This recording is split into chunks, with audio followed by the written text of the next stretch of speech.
आदि कैलाश ओम पर्वत के साथ ही पवित्र कैलाश मानसरोवर के प्रवेश द्वार धारचूला नगर में शहर के बीचों बीच रोड से सटी 4 मंजिला भवन बिकाऊ है। उपयोगिता की दृष्टि से भवन में दुकान, रेस्टोरेंट तथा होटल व्यवसाय का कार्य सुगमता से किया जा सकता है।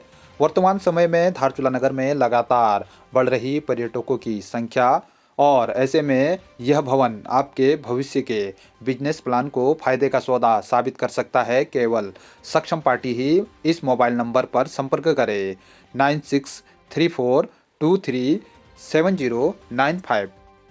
कांग्रेस प्रत्याशी शशि थापा ने आज कांग्रेस के कार्यकर्ताओं के साथ ग्वालगांव के विभिन्न क्षेत्रों में जनसंपर्क कर अपने समर्थन में मतदान करने की अपील की। उन्होंने कहा कि कांग्रेस को पूरे धारचूला नगर पालिका में व्यापक समर्थन मिल रहा है। उन्होंने कहा कि जनता के स्नेह से उनकी जीत सुनिश्चित होगी। उन्होंने क्षेत्र की जनता को समान विकास करने की बात भी कही है।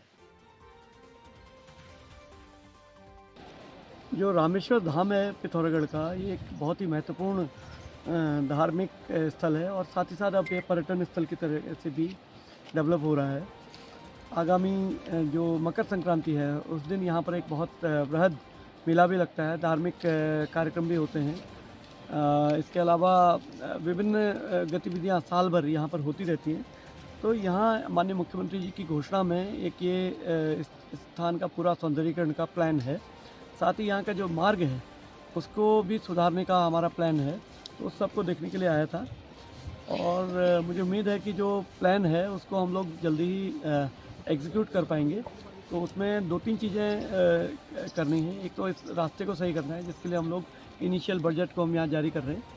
दूसरा, जो सिंचाई विभाग के द्वारा पूरे एरिया में जो घाट की स्थापना है, इसके अलावा चेंजिंग रूम और शौचालय और पेयजल आदि की व्यवस्था का पूरा प्लान है। इसको भी यहाँ पर स्थल पर आकर के देखा है। तो अधिकारियों को निर्देशित किया है कि शीघ्र इसको एग्जीक्यूट करवाएं। तो इस संबंध में हम लोग यहाँ आए हुए हैं। बीजेपी प्रत्याशी बेला शर्मा ने आज ग्वालगांव वार्ड में जनसंपर्क कर जनता से आशीर्वाद मांगा। इस दौरान उनके साथ बीजेपी के बड़े नेता मौजूद रहे। निवर्तमान ब्लॉक प्रमुख धन सिंह धामी ने इस दौरान जनता से मिल रहे अपार समर्थन की बात कहते हुए जीत का दावा किया। देखिए, भारतीय जनता पार्टी की नीतियों से खुश होकर पूरी ग्वालगांव की जनता और ये फूल बस्ती की जनता पूरे भारतीय जनता पार्टी के साथ है और बेला शर्मा को जिताने के लिए सबने कमर कस ली है। और इतना जो आप जनसमूह देख रहे हैं, मातृशक्ति देख रहे हैं, युवा शक्ति और सब बुजुर्गों का आशीर्वाद भारतीय जनता पार्टी के साथ है और बेला के शर्मा जी के साथ है। इसलिए निश्चित ही इस बार इस नगर पालिका में बेला शर्मा यानी भारतीय जनता पार्टी के हमारे चेयरमैन बैठेगी।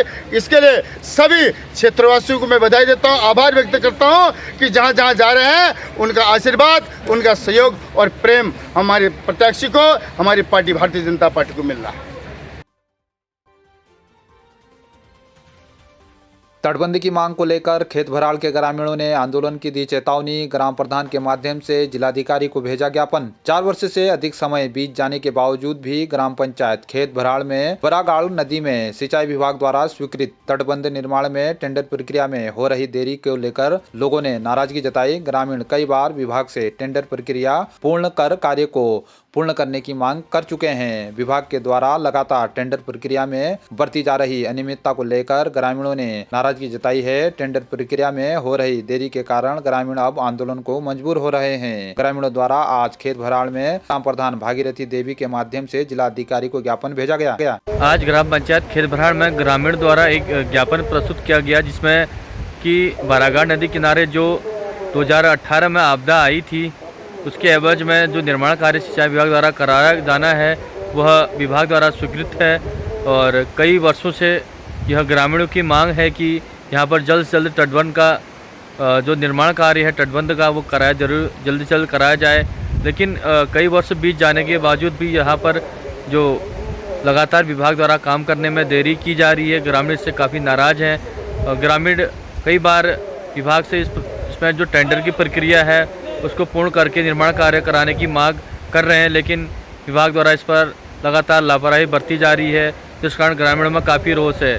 अगर समय से इस पर निर्माण कार्य नहीं किया जाता है तो पुनः एक नई आपदा का अवसर ग्रामीणों को देखने को मिलेगा और हमारे विभाग से मांग है कि जल्द से जल्द इस पर कार्रवाई की जाए और जिलाधिकारी महोदय को ग्राम प्रधान के द्वारा भी ज्ञापन ऑनलाइन माध्यम से प्रेषित किया जा चुका है और अगर इस पर कोई अमल नहीं किया जाता है तो जल्द ही इस पर एक उग्र आंदोलन किया जाएगा और ग्रामीण सड़क पर आने को मजबूर हो जाएंगे और जिसकी समस्त जिम्मेदारी शासन प्रशासन की रहेगी। एसपी रेखा यादव के मार्गदर्शन में सीईओ परवेज अली के पर्यवेक्षण में एक और महत्वपूर्ण उपलब्धि हासिल की है। आज कोर्ट ने पॉक्सो एक्ट के मामले में आरोपी को सजा सुनाई। रवि सिंह पुत्र राम सिंह निवासी खलंगा दारचूला नेपाल को एक नाबालिग से शारीरिक शोषण करने के मामले में दोषी पाए जाने पर कोर्ट ने आज 20 साल की सजा सुनाई है तथा 50,000 रुपये जुर्माने से भी दंडित किया है। जुर्माना नहीं अदा करने पर 5 साल की अतिरिक्त कारावास भोगने के लिए भी निर्देशित किया है। मामले का विवरण वर्ष 2020 में थाना पांगला में रवि सिंह उपरोक्त के विरुद्ध एक 14 वर्ष की बालिका को बहला फुसला कर ले जाना वो उसके साथ शारीरिक शोषण करने के मामले में दिनांक 12 सितंबर 2020 में धारा 363/366 क 376(3) भारतीय दंड विधान वो 3/4 पॉक्सो एक्ट के तहत अभियोग पंजीकृत किया गया था। उक्त मामले में उप निरीक्षक प्रियंका इजराल के द्वारा उत्कृष्ट विवेचना करने के उपरांत दिनांक 4 नवंबर 2020 में आरोप पत्र न्यायालय में दाखिल किया गया। मामले की पैरवी शासकीय अधिवक्ता